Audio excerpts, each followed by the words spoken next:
Well, hello again, everybody. I am David Jackson, President and CEO of the Boone Area Chamber of Commerce. Welcome into another of our State of the Community series events. Today, we are talking about some exciting developments in the world of infrastructure. We are pleased to be partnering with our friends at Blue Ridge Energy for today's conversation, where we are entitling this presentation, Powering a Brighter Future. Over the course of the next 90 minutes or so, you're going to hear from 6 members of the Blue Ridge Energy staff to talk about, a variety of different programs and just ways that Blue Ridge operates to keep the lights on, so to speak. But then also, as we think about different infrastructure goals for our community moving forward in both the short term and long term, it's great to get the insight from one of our local cooperatives, a service provider that's out in the field every day to talk about some of the challenges that we may see and perceive, but also some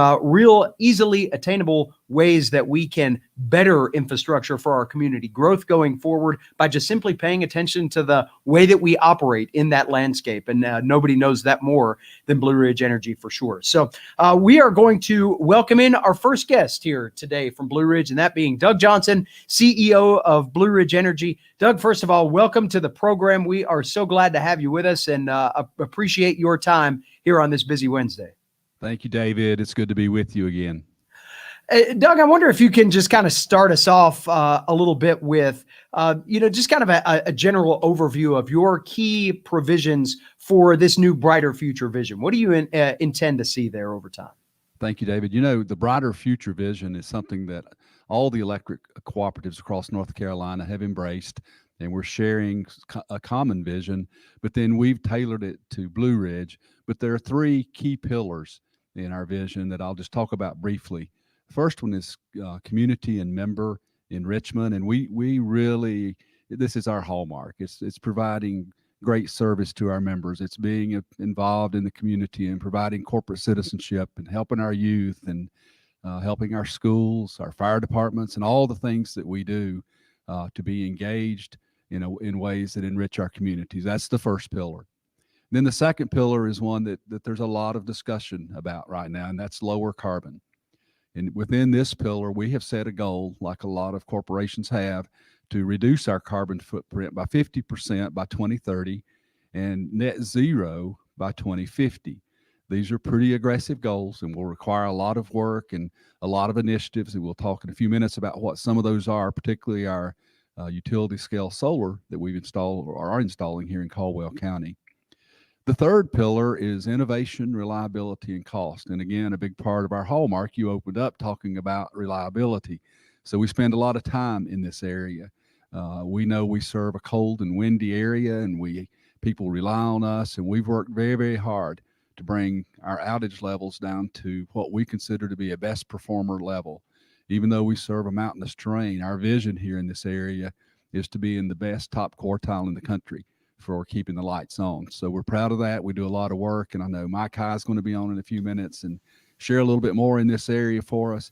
Then in innovation, we're going to be doing a lot of things with our members around peak demand savings and things that we can do to reduce our wholesale power cost and help keep their bills lower and find ways to save through energy efficiency programs.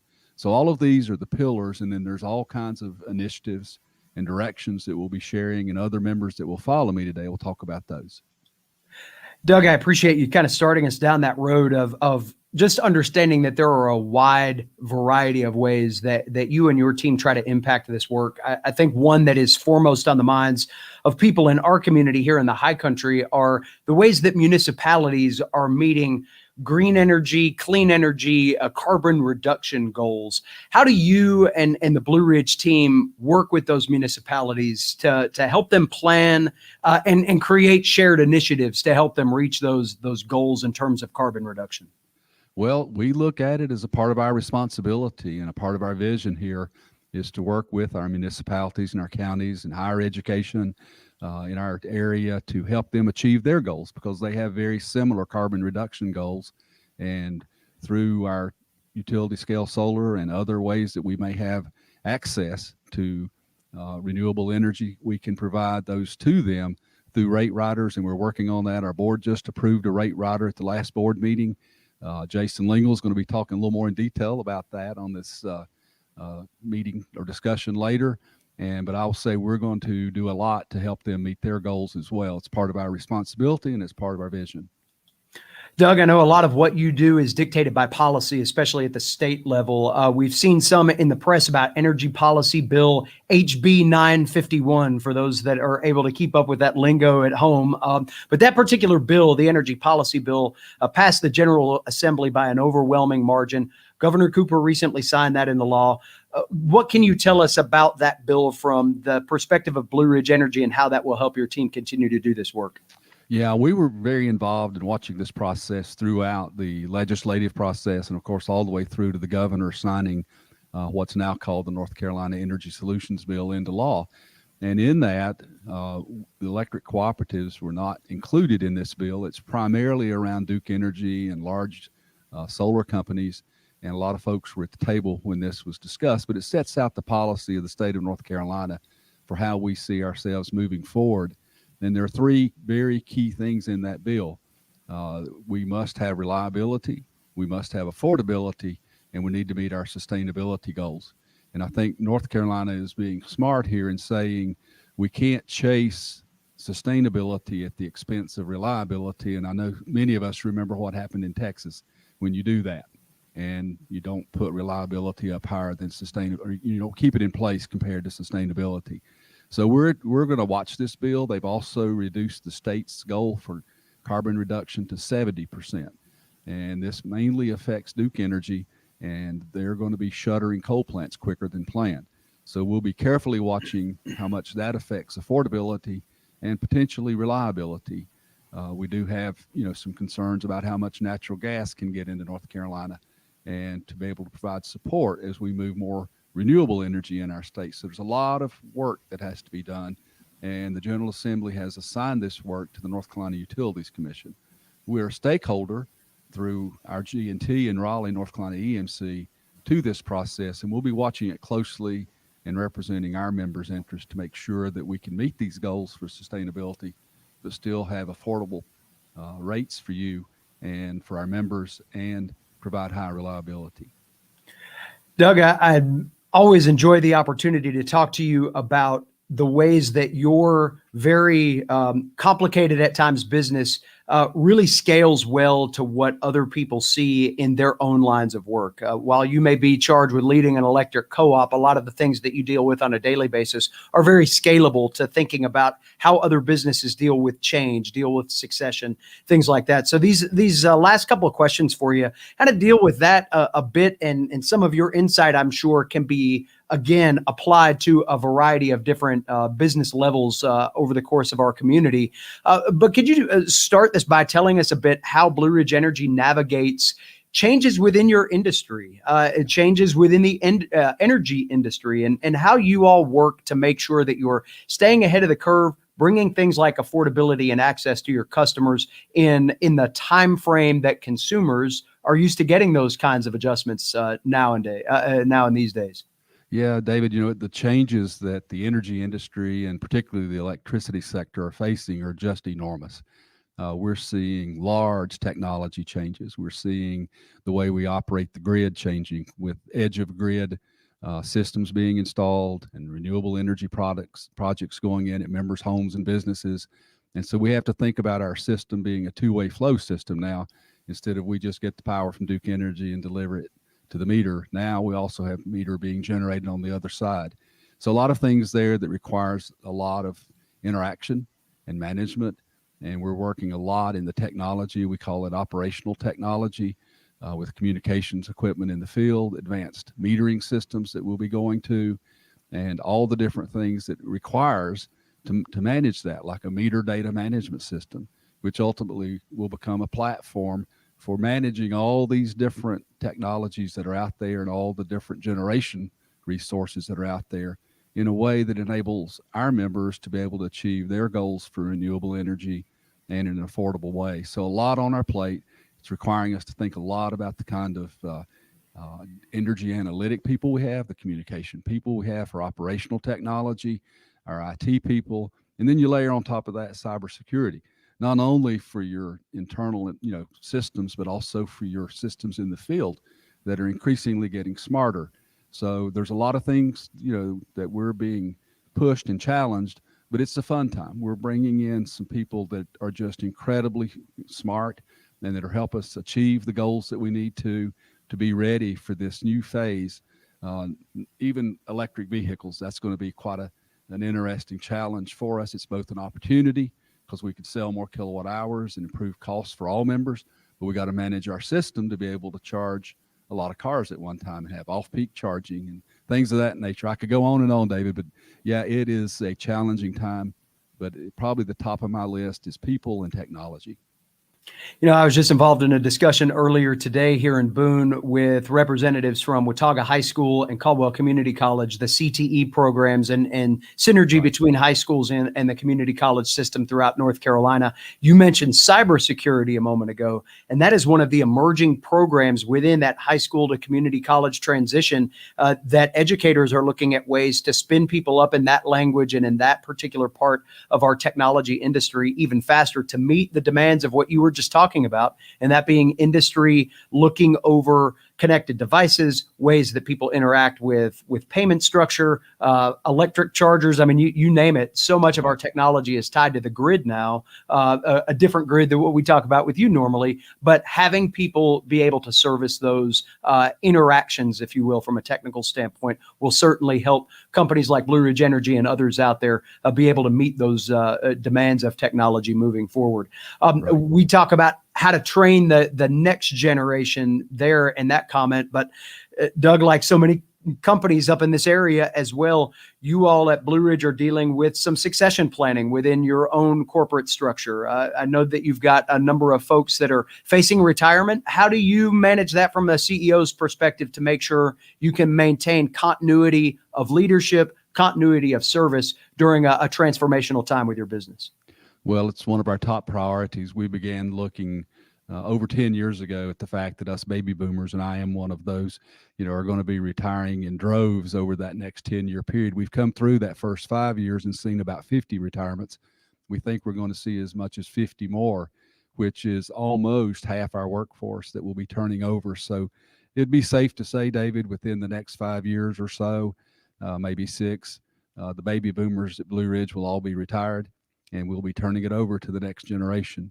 So that means we got to be bringing people in who are smarter, who know more than the baby boomer generation. And as I tell them as we talk, I want you to take this cooperative beyond where we took it. I want, at the end of your time, when you're ready to retire, that you can look back and say, Blue Ridge is even better now. We brought in the best and the brightest, and we're constantly looking at our pay and benefits to make sure we can recruit the best and brightest. It's a very technical business. It requires people with advanced degrees and certifications, and but it's been fun. And I find that the next generation and the next generation, and now we're hiring like 20-year-old linemen. That next generation, these people are highly energized, very smart and hardworking, and I'm impressed with the transition that's going on as we speak, David. Real quick, as we bid farewell to you and get ready to talk to more members of your team, I know you spoke to us in Watauga Leadership Institute not all that long ago, and we were talking about just the way that industry changes during your time exposed to a company like you were. Has it all worked out the way that you, the young visionary up and coming leader, thought that it might, as you now, as you mentioned a moment ago, move into kind of the twilight of your career? Did everything kind of transpire in your industry like you thought that it might, based on the training that you had back when you were first starting out? Yeah, it's more complicated than I might have expected. The talent that's coming in exceeds my expectations. I'm sometimes just smile and go, this is just really good.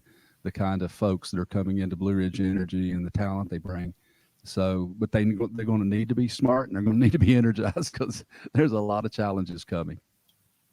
Well, Doug, we always appreciate your insights, appreciate your leadership of this cooperative here that does such great work to keep our community running, especially as we get ready to move into the winter months. We know your jobs can get quite challenging, and we certainly appreciate everything you do to keep the lights on here in the high country and keep driving innovative conversation as well. I think that's something that often gets overlooked from our corporate citizens of how you all are able to work together, both within your industries and just talk to one another about simple things and complex things that can keep business functioning here. So we appreciate your leadership in that regard. Always look forward to talking to you again soon.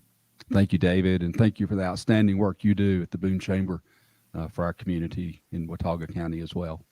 Well, thank you very much, Doug. And Doug Johnson, the first of many guests that we'll have here with Blue Ridge Energy today, as we again welcome you into our State of the Community conversation as we continue to talk with our partners at Blue Ridge about powering a brighter future. So, of course, over the course of the next about 50 minutes or so, we're going to continue down this road, not only looking through the lens of Blue Ridge Energy, but thinking, and I encourage you to think about how the conversations that we have with Blue Ridge today can translate into the way that you and your business work with community infrastructure.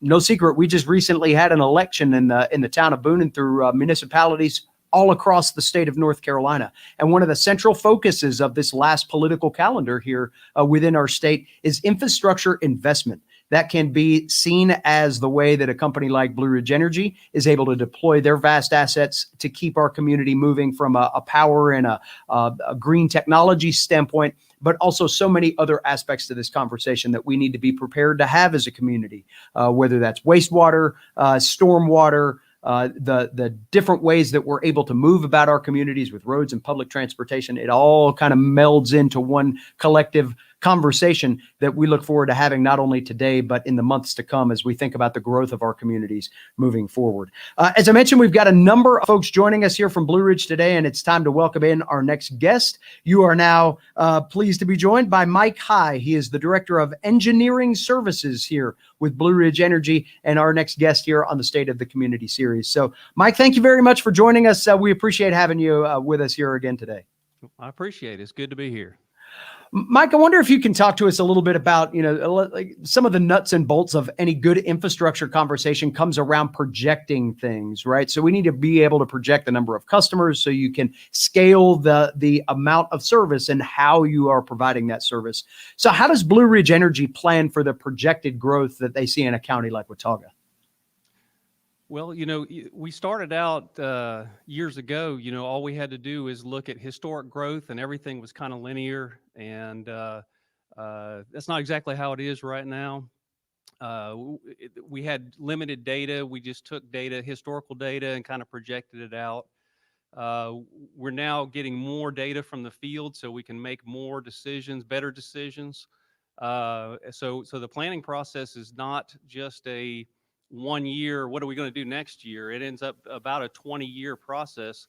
We have a 20-year work plan that looks forward, and then we break it down to a 4-year work plan to get more detailed level, and then down to year by year, which is actually monitored quarterly. So there's a lot of that. But, we have different things that we plan for. We plan for growth, work capacity. We plan for reliability, and we plan for power quality. So when you talk about infrastructure, I was thinking, hey, we can really compare our system to, the road system. Our transmission lines, which are the high voltage lines, those could be compared to our transmission lines. They bring bulk power from one location to another, and if there's a problem with that, boy, that affects a lot of people. That could be 20, 30,000 people could be affected by something like that. Then, we have our substations, and so we plan in those as well. Those could be your off ramps. So you lose your off ramp, and that's a significant impact, but you can keep your interstate running. And then you've got your major highways and your roads. You could be our distribution lines that we plan for, and then all the way to I guess your driveway would be the meter. So kind of that's kind of a way you could look at it from the electric system kind of analogy for other infrastructure. Mike, that's a great way to put it, and I think helps people really understand just all of the vast ways that you have to survey the data, as you mentioned, but then utilize that to your advantage to build out the next aspect of your system to help counter what the data tells you. So with that said, what kind of major projects do you have planned for the Watauga area to keep up with that projected growth and keep up with what the data trends are telling you that the demand on your system will ultimately see? Watauga County is our biggest load area, load center, and actually is the fastest growing on the system as well. So we constantly got to monitor that. And one of the major projects that's ongoing right now, and I'm sure several people have heard Doug speak about it, is our Rutherwood to Boone, our Horse Gap to Rutherwood transmission line. That's 17 miles of upgrading a transmission line to high voltage 230 kV, and then a new substation in the Rutherwood community. That's going to be the total project cost is about $46 million. So huge investment, but that's one of those interstates that we were talking about. That's the main power coming in, and we have the power comes up to Blue Ridge in the mountain region, comes over to Ashe County.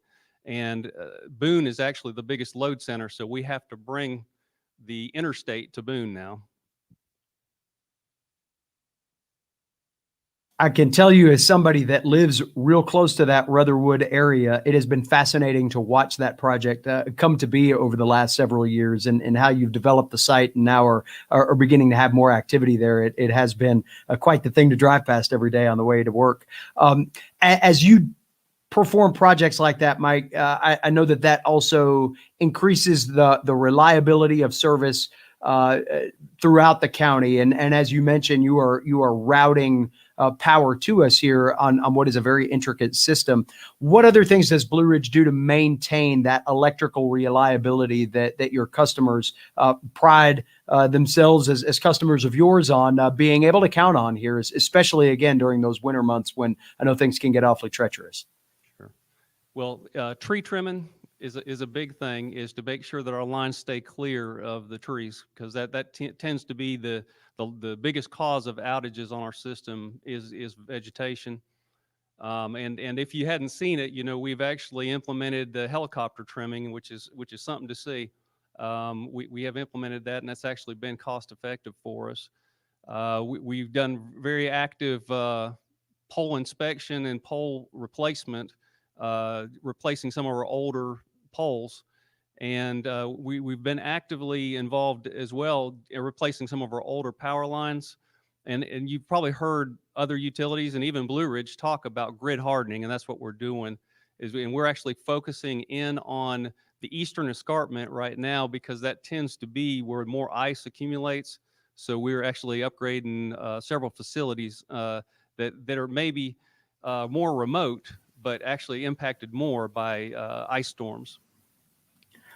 Well, Mike, I know that a lot of times that work is very necessary, but often goes very unnoticed because of the way that you and your team have deployed your resources and make sure that it's the work behind the scenes that nobody ever sees that lead to that reliability. So on behalf of all of us, we say thank you for all of the work that you do. Really appreciate your insight today, and look forward to hearing more as time goes on about plans and projects to keep energy as reliable as ever right here in Watauga County for not only our residences, but our businesses as well. So thank you very much for your time today. Oh, thank you. Thank you for having me. All right. That is Mike High, the latest guest of Blue Ridge to join us here. Mike, of course, the Director of Engineering Services with Blue Ridge. Our next guest on the program will be Jason Smith. He is the Director of Communications Technology. And while we are talking about that, I do remind you that those of you that are watching this live, we thank you for being with us here today on our State of the Community Series broadcast here from Boone Area Chamber of Commerce headquarters, I guess you can say.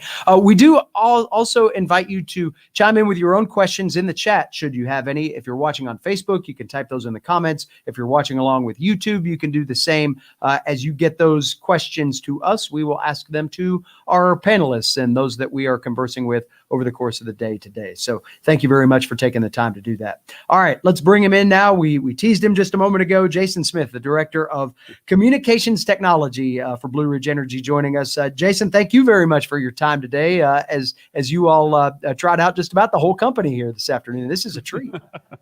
Thank you, David, and those viewers. We appreciate the opportunity. Jason, I know that there's been a lot of conversation around grant money, American Rescue Plan. So many different funding sources have come about in this COVID pandemic reactionary economy that we've seen that can go for infrastructure improvements like fiber optic based broadband construction, for example, where that really benefits rural underserved areas like we see so much of here in the high country. How has Blue Ridge Energy helped bring broadband service to some of those areas that traditionally have been somewhat off the radar for having similar service that you might find a little closer into town? Well, David, it's been fascinating the past few years, of course, but a lot of the grant money that's available and has been available for the different service providers.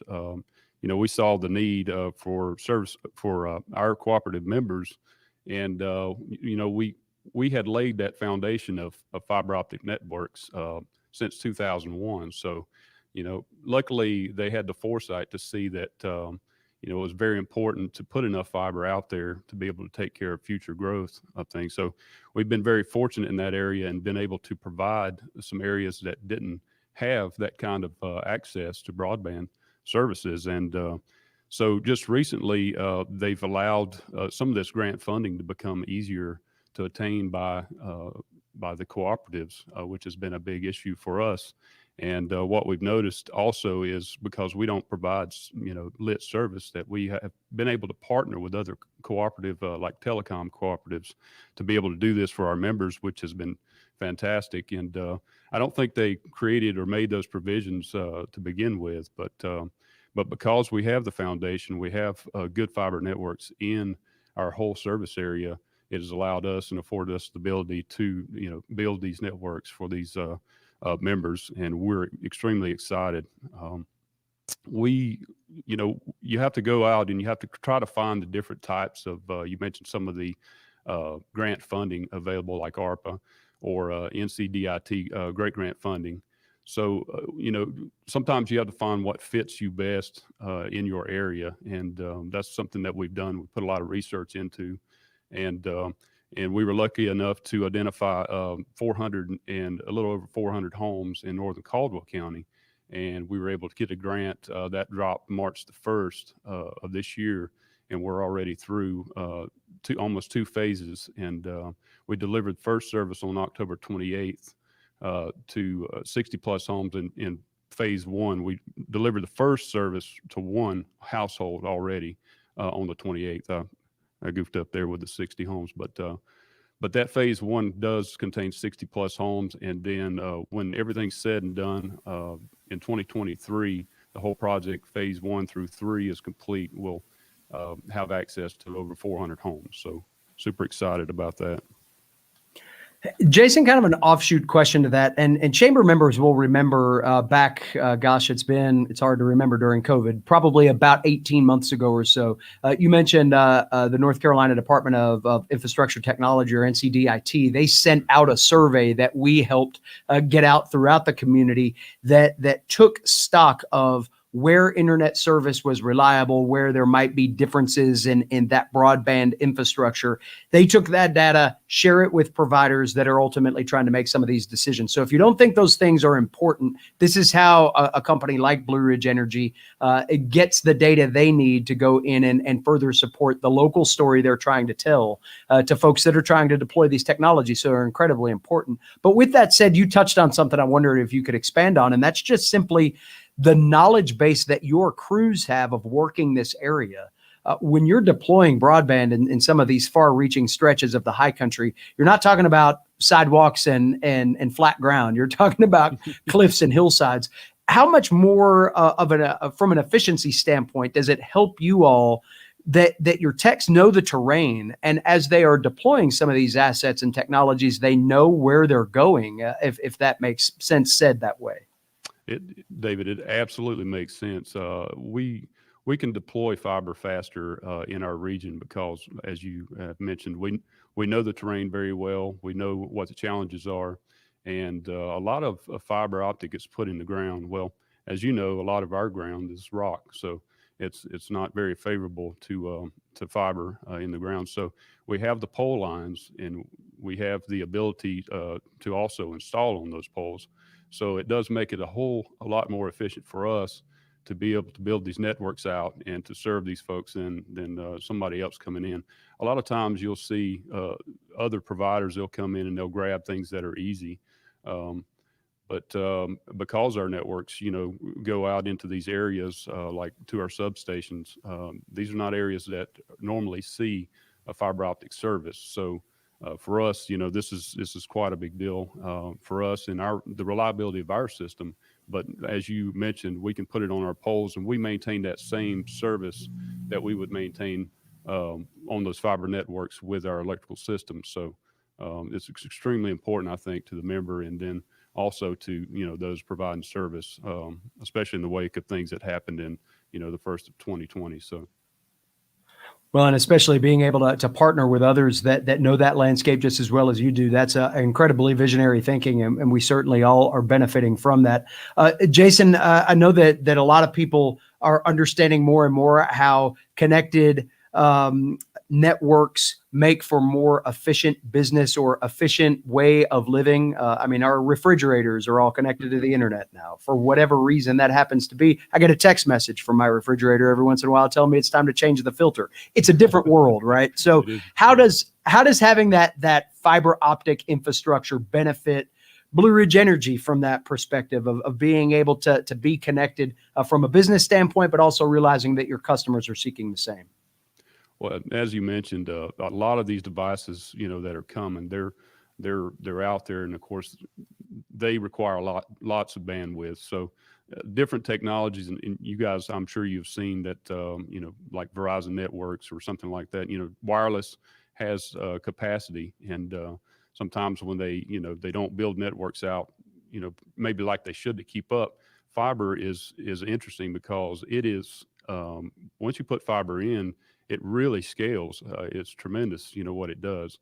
So, in that respect, being able to take care of these devices that are coming online, as well as our critical infrastructure communication, is absolutely amazing, because we can scale up the data that we actually bring back because of that fiber infrastructure. So it helps tremendously, for us, and also to take care of the future growth and need that the service that the members will see, throughout the service.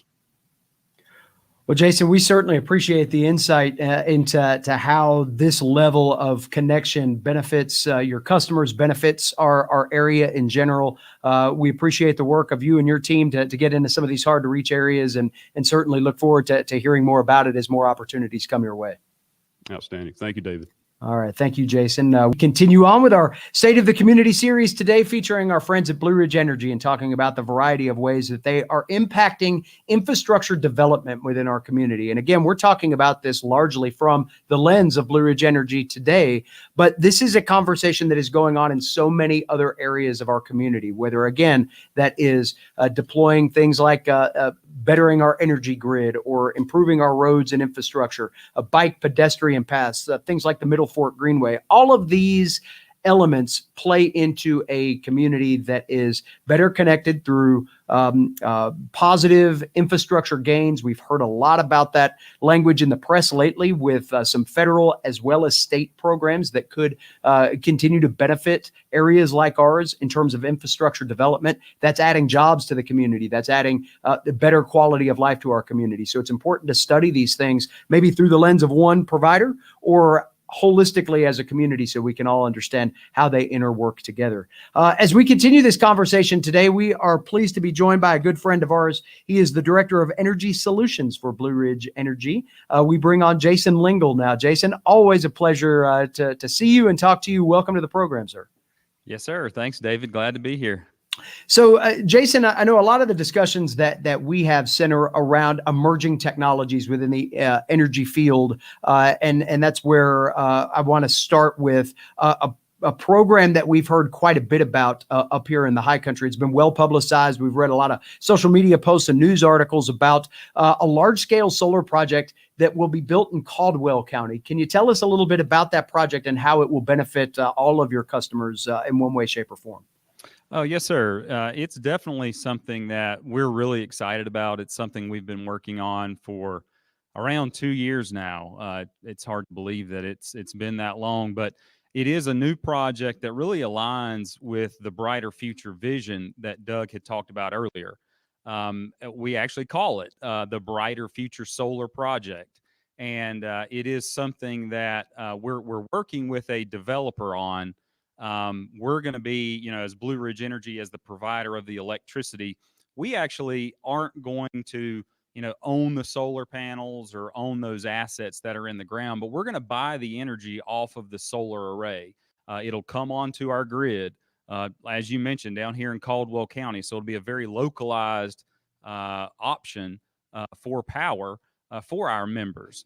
And we are buying that through a power purchase agreement from the developer. It's a trusted partner that we spent a lot of time vetting and choosing, and we've been working with them.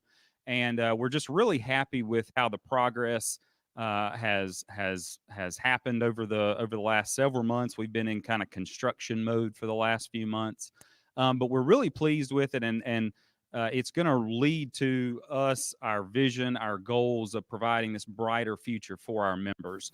So real quick, I'll just give you a few statistics about it because it is something that is, there are solar arrays of this size in the state of North Carolina, all across the country, but it's something that we're proud of, again, because not many co-ops actually have something of this size on the system or be able to offer it to their members through some innovative ways that we are, which I'll touch on in just a few minutes. But it is located in Caldwell County. It's actually in a very rural area. That was something that we didn't want to impact the business community or have it be there in a very visible area, but it's in a very rural area on farmland. And it sits very well. There wasn't a huge development cost. We actually didn't have to take down very many trees in order to have the solar array built. So it's in a great location. It's close by our substation, again, which was very important for us, and having that that energy be interconnected to the grid a very short distance. And it is a pretty big size. It's on about 50 to 55 acres of land. It's going to have around 33,000 solar panels. It'll produce around 11 megawatts of power, kind of at its peak demand production. And that's going to equate to around 19 to 20 million kilowatt hours a year. And, that number sounds big, and it is, but to kind of put it in perspective to, homeowners and folks that are paying electric bills, that equates to around 1,600 homes. So again, our members are going to be able to have their power as part of the energy mix that they're buying from Blue Ridge is going to be powered off of this solar array here in Caldwell County. One of the main features that, as you mentioned, how are all the members going to benefit from it? But it's actually going to provide us with a wholesale power cost savings from when it's producing power during the summertime. So we actually were able to give input to the developers and worked out with them to have these kind of southwesterly facing, which will provide that kind of afternoon peak demand reduction that will help all of our members in controlling wholesale power costs and helping keep costs low as much as we can. So, yeah, we're really excited about it. Again, it's something that not a lot of co-ops have, and certainly we're one of a kind here in the state of North Carolina, but we like to be innovative. We like to be thinking ahead, and we're using this kind of as our first step towards providing our members with that brighter future vision. Jason, I have to ask as an aside to that, having the vast service area that you do, I'm sure allows you to deploy different kind of technologies like this that might not make sense or you might not have space for in an area like Watauga. You've got space, flatter land, maybe some better access in an area like Caldwell. Does that diversity and topography and geography in a way help you scale things maybe differently than if you had to rely on putting them in one area to service your full customer base? Yeah, absolutely, David. That's a great question. I mean, as you alluded to, I mean, the terrain, our member profile, our member usage patterns up the mountain in Watauga, Ashe, and Allegheny County is different than Caldwell County. There is more land available here. It's more conducive to solar energy. We actually have. So we're not a generator of electricity. We buy our power, the majority of our power, through a wholesale power agreement. Um, and but what we do have is a little bit of experience with some community solar arrays. You may be familiar with those, but we actually located those in each of our counties. So in each of our service territory, we actually have some solar assets. They're very small compared to this new solar project we're working on, but they're 100 kilowatts in size. They sit on about an acre, or a little less than an acre of land, but they are strategically located in all of our districts. So we've got one in Allegheny, Ashe, Watauga, and Caldwell County. And so having that experience, having a few years of looking at that data, it allowed us to really focus in on this project and put this one specifically down here in Caldwell. Again, we did have the access to the land.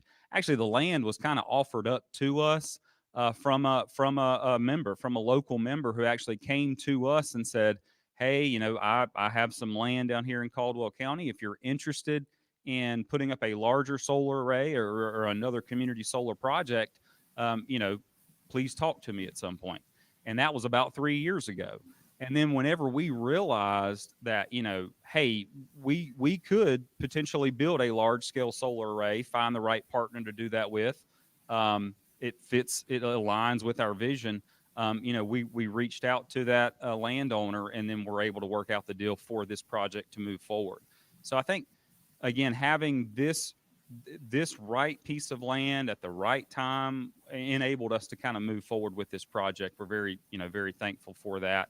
And then to your other point, the various mountain districts, they offer different challenges and different things that we have to be aware of and monitor. And, not to say that we wouldn't do anything else in the mountain districts regarding solar. It's just for this project, we wanted to move forward with it down here in Caldwell County. Jason, I know not every community's electric co-op is willing to take on a challenge like this, or willing to invest in a diversity of technologies to be able to produce the power that is demanded by the consumer base. So, was this a project that came from consumer questioning or demand, or just I guess a growing group of consumers too that are probably looking at energy alternatives and saw this as an opportunity? How were you able to match up questions like that with finding the provider that, as you mentioned, could partner with you to bring this project to light? Yeah, I would say, we get a lot of member feedback about wanting cleaner, greener, renewable energy. And, as at least having access to that. And over the last, 5 or 6 years, whether it be our operations group, our engineering group, the energy solutions group, I mean, these kinds of topics have been on our minds, every day, working on strategy, trying to develop appropriate policies for our members, because we know that our members want this type of energy and to have access to this. So we have been studying this for the last several years. We've looked at lots of different technologies, and sometimes they pencil out, sometimes they don't. But we're constantly trying to become innovative and trying to meet our members with the options, provide them with the options that they are wanting for their home. So specific to this project, again, we've been looking at it for several years, working on it with all of our groups internally. Every single department in Blue Ridge Energy has been impacted by this project.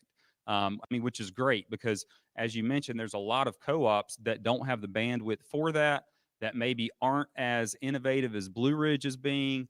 They just are casting projects like these to the side, whereas we've seemed to embrace them. So I think it speaks a lot about the people that we have here at Blue Ridge, and again, our vision and strategic leaders, that we can step out on a limb and we can provide some innovative projects for our members, provided that, they make sense and they provide value to the entire co-op as a whole. So again, it's definitely something that we've all been kind of embracing and really proud of.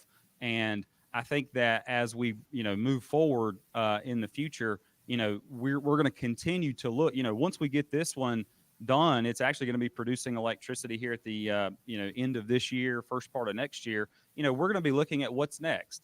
What is the next thing we can do? It may not be of this magnitude, but it's certainly going to be something that we're going to keep an eye on in the marketplace, and as the energy sector kind of evolves, we're continually going to be looking at ways that we can be sustainable and provide reliable electricity. Not deviate from our foundation of reliable, affordable, safe electricity, but add to that with sustainable electricity. Definitely something that we're going to be looking for. And as you look at ways, Jason, to diversify the way that you are sourcing energy, how does that ultimately land on the consumer? And understanding that there are probably some predictable things that you can ascertain from a company's perspective on how that will translate to cost and other things, both short-term and long-term, right? Yeah, one of the reasons we chose to do something of this magnitude and of this size is because of the economies of scale. So we're able to buy this energy off of this solar array at a price that's very comparable to our wholesale power cost. That's something that's very important for the members and for us. As we look at other technologies, obviously cost is very important, but it's a fine balance between cost and just doing something just to do something. It's definitely something that we have to study and pay close attention to. Some of those other technologies aren't there as far as cost yet. So again, I think that's why, that's one of the main reasons why solar is important to our strategy and in moving forward in this project. But with other entities, with this project, we're able to kind of leverage these kilowatt hours with the other sustainable goals of our community. Doug had mentioned it earlier. We have a new rider that actually it's a rate rider that actually was developed and approved by our board that will allow us to sell kilowatt hours directly from the solar array to governments, local governments or local municipalities and institutions of higher learning. Those entities that want to become sustainable, that want to invest in renewable energy, and so they're able to offset their carbon footprint with the kilowatt hours off of our solar array. So that's just become available now, and we're going to be working with local governments and the town of Boone and others in our area. They have verbally announced they have their own sustainable goals, as we do now, and this is a way for us to directly interface with them and have this option available to them. And I think that's what's important, and that's what maybe sets us apart from some other, investor-owned utilities, or maybe even other co-ops, is just that we are in tune with our communities. We try to provide them, what they can use to kind of meet some of their sustainable and renewable energy goals. Well, Jason, I know that this is a topic that is on the minds of so many in business in general, right? How are we adapting to emerging technologies and emerging ways to do business as we all move forward? So appreciate getting some insight into what Blue Ridge Energy is doing to diversify themselves and how they source what it is they turn back to consumers. I know a lot of people are drawing parallels within their own business landscapes of how they may be able to do the same. So thanks for your time as always. Look forward to seeing you again soon. And thank you for always embracing our Watauga Leadership Program as well. Look forward to getting you dialed in to that here soon again too. Yeah, sounds good, David. Thanks a lot for having me. All See you right. soon.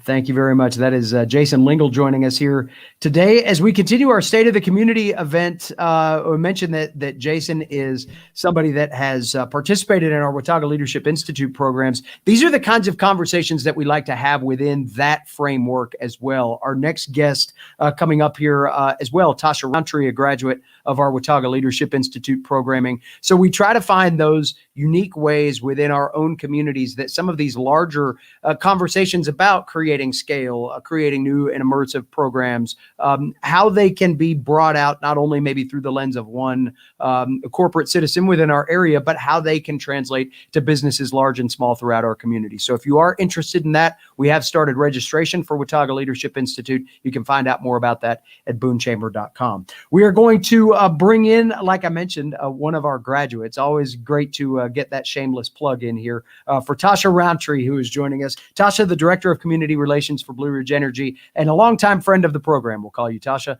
Welcome, and thanks for joining us here today. Thanks, David. Tasha, Doug Johnson was mentioning earlier today some of the community enrichment that goes along with this Bright Future initiative.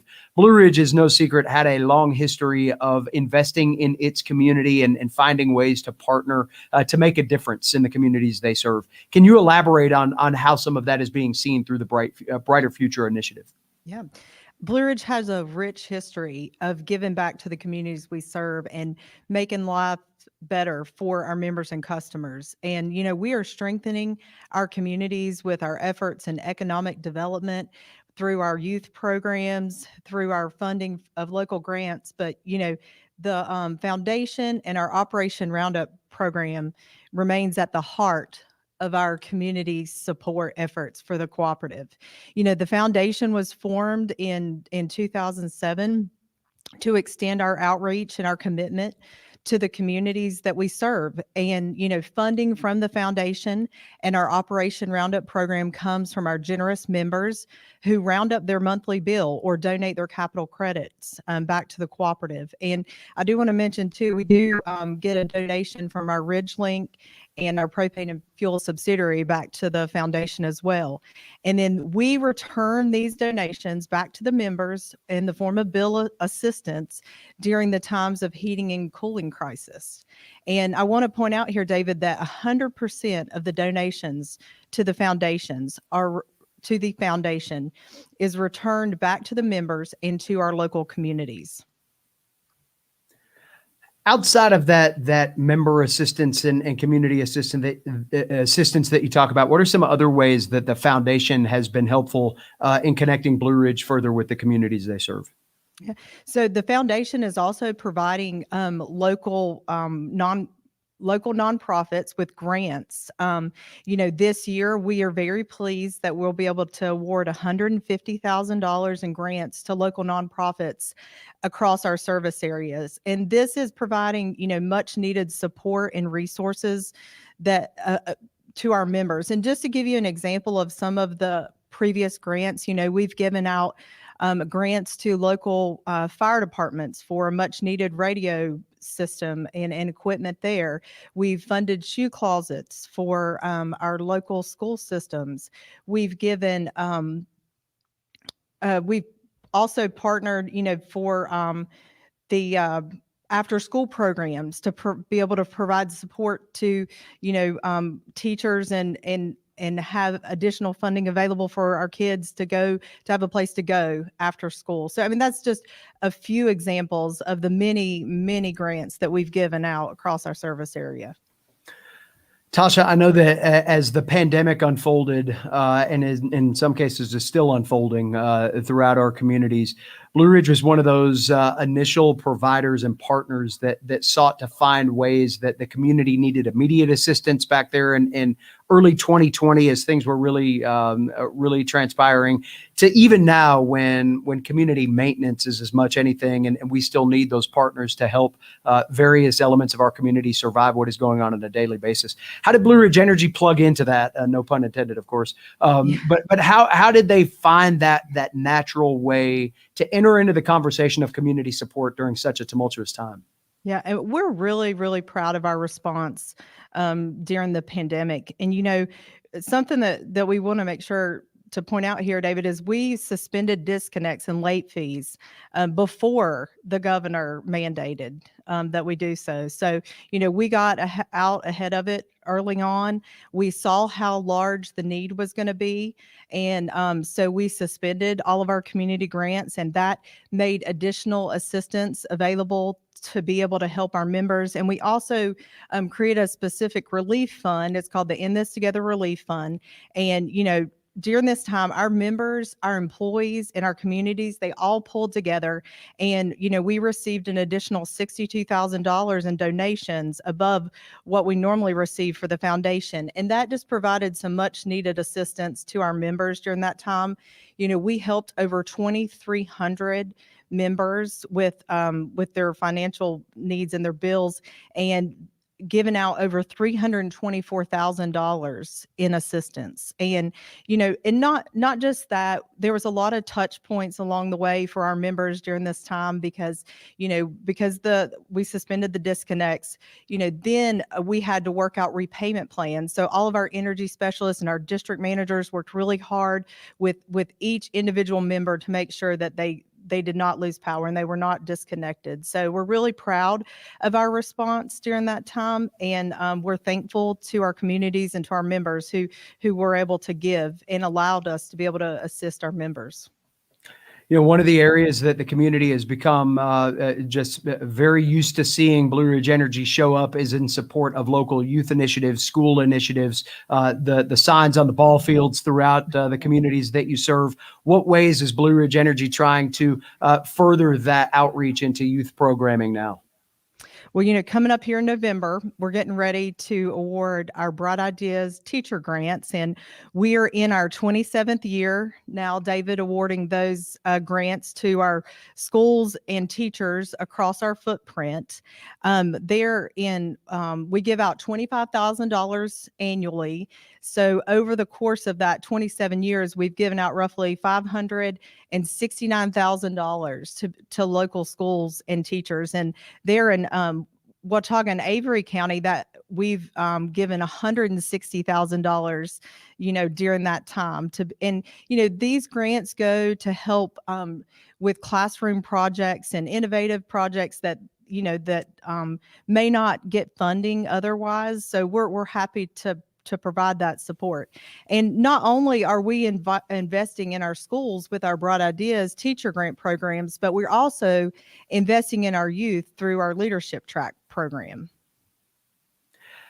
Tell us a little bit more about that, Tasha. What is leadership track, and how can people get engaged with that? Yeah. Well, we have a history of giving out college scholarships, and the leadership track was started by Grace Shear, which most of our listeners are familiar with, our director of community relations, when he realized that, our reach needed to extend beyond just providing financial support for these students getting ready to enter into college. And so he formed the leadership track, and it's an innovative program that's designed to help students with their leadership skills and also college preparedness. And so, this year we're excited. We've got over 13 different workshops planned for our students, everything from interview skills to SAT prep. I mean, it's just a really good program in a way that we're serving our youth, and we're still giving out the scholarships. Through the leadership track program, we're still giving out $32,000 a year to local high school seniors. 8,000 of that is being awarded there in Watauga County. So, we're investing in our youth in the hopes that one day they'll return and enrich our communities. Well, Tasha, you hit on a point that is very much part of the daily discussion, is keeping that local talent here and invested in our community. We certainly appreciate everything that Blue Ridge Energy does to support youth initiatives and support the community overall, from your position as being an electric co-op to understanding what is going on in your communities. You all are always right there as part of that conversation. We appreciate you for that. So always great to see you. We look forward to talking to you again soon. You too. Thanks, David.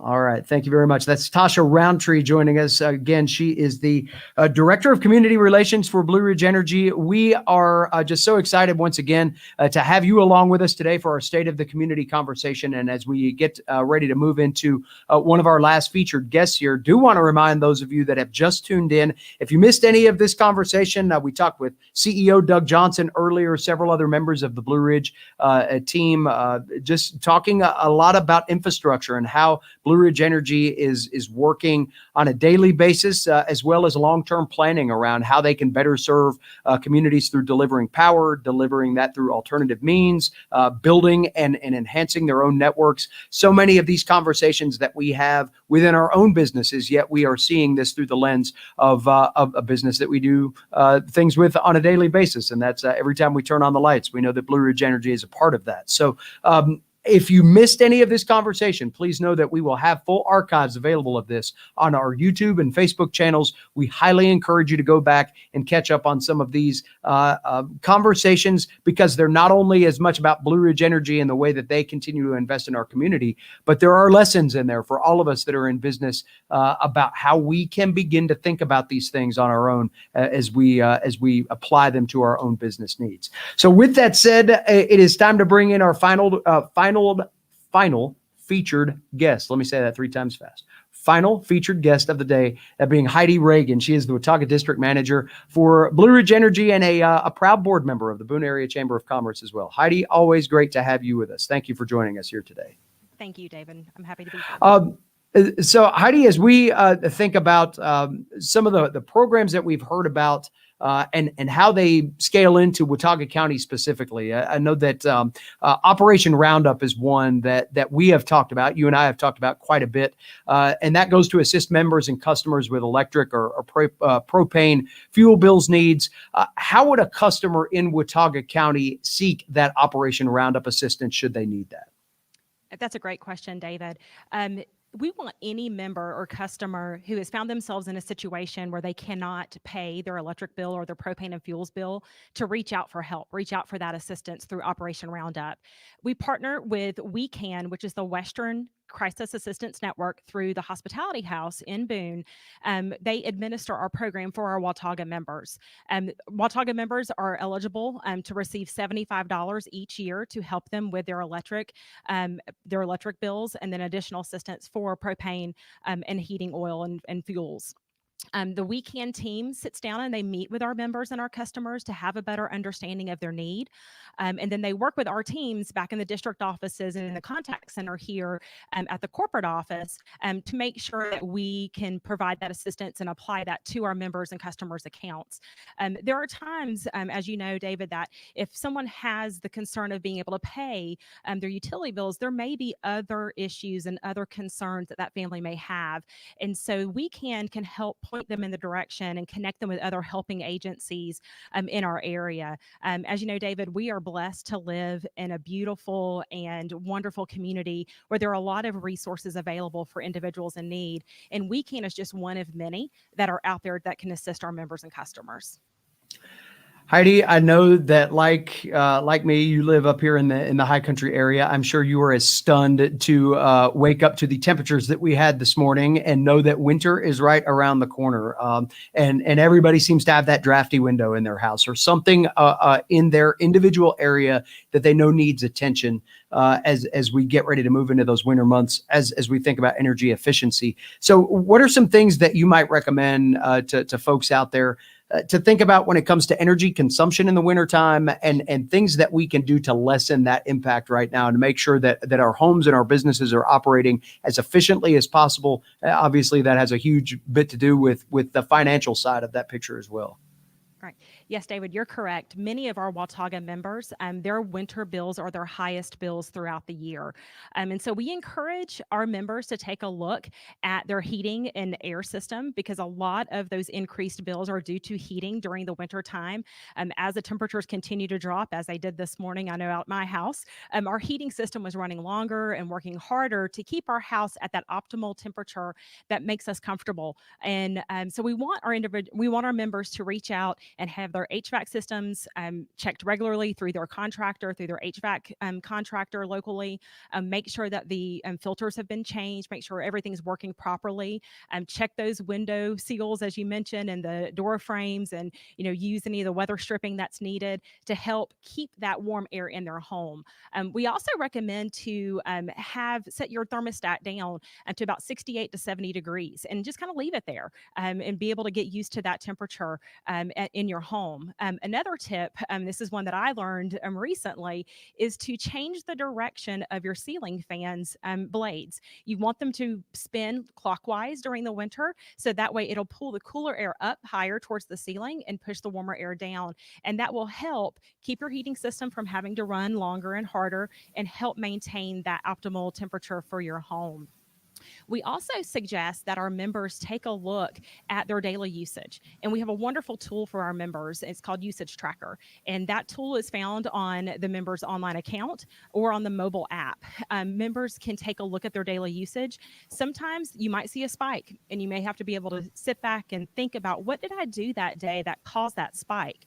We do have members, unfortunately, that end up having failures in equipment at their home, whether that's their well pump, their water heater, their HVAC system, that causes higher than normal bills. By keeping an eye on your daily usage, you'd be able to maybe catch some of those issues before it becomes a long-term issue and cause even higher bills. I know for me, our winter bills at our home are the most expensive bills during the year. And my family, we have a monthly budget that we try to stick to, and it can be hard on a family to have a high winter bill. And so at Blue Ridge Energy, we have a program called budget billing. And what that program does is it takes a look at the previous 12 months use for our members, and it takes that average, and our members pay the same dollar amount every single month.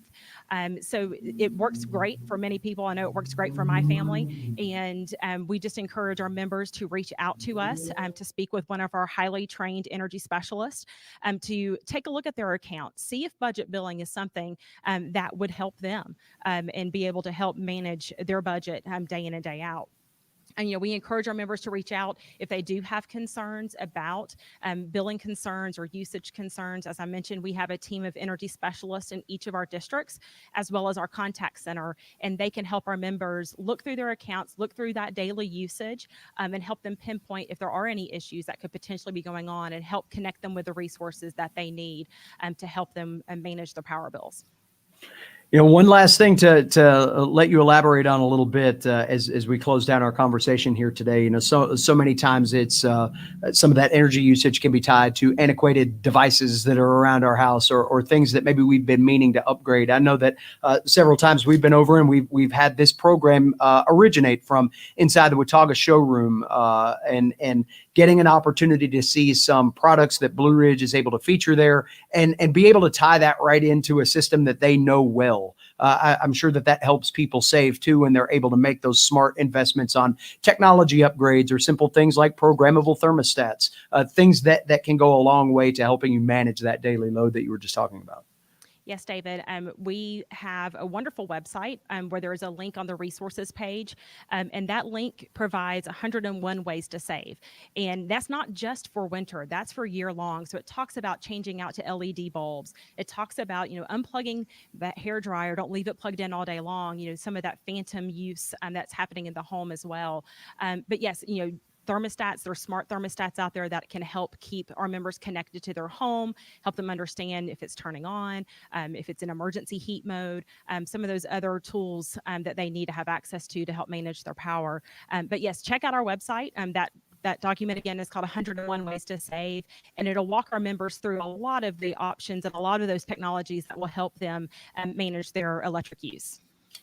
Well, Heidi, we certainly appreciate your comments here and your role in energizing this entire conversation. You and Renee Whitener have done a fantastic job in helping us understand everything that's going on under the Blue Ridge Energy umbrella right now, as it relates to that infrastructure build out, making sure that this company is right along with our community and growing forward as we think about short-term and long-term things that are on the horizon for us. But again, to get this all in a way that people can digest well and understand and even gain some knowledge here today, we certainly have all benefited from it. So thank you for your work and organizing this. And we look forward to another State of the Community event very soon as we continue to educate and keep conversations moving here at a time where I know it's been difficult for us sometimes to have these chats. It's always great to share information, always great to have you as a part of that.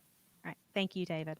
All right. Heidi Reagan joining us here today, and that will close down this installment of the State of the Community series. Again, we want to thank all of our partners, Doug Johnson, CEO, everybody that you heard from here today from Blue Ridge Energy. Again, keeping infrastructure development in mind. And folks, we talked about that a lot today as it relates to power and electricity and grid infrastructure. But this is an everyday conversation on so many different levels within our community. So use today's conversation, scale that into your own business or personal use, and think about the ways that we can, again, help our policymakers, decision makers, community leaders think about the short-term and long-term applications to making sure that Boone and the High Country are able to preserve all of the great things that we love about this area and do so in an efficient and an effective manner. And that will keep quality of life high. That will keep the livability of this area top notch, and certainly keep interest in an area that has quite a few visitors and visitors that become long-term residents as high as we know that it can be. Again, if you missed any part of this conversation today, we encourage you to go back, watch the archive on the Boone Area Chamber of Commerce Facebook or YouTube channel. And again, thanks to Katie Green and our team here at the Boone Area Chamber of Commerce for all of the technical bells and whistles that went into producing today's broadcast. Until next time, I am David Jackson, President and CEO of the Boone Area Chamber of Commerce, saying thank you for joining us for today's State of the Community Series event, powering a brighter future with our partners at Blue Ridge Energy. Have a great afternoon, everybody.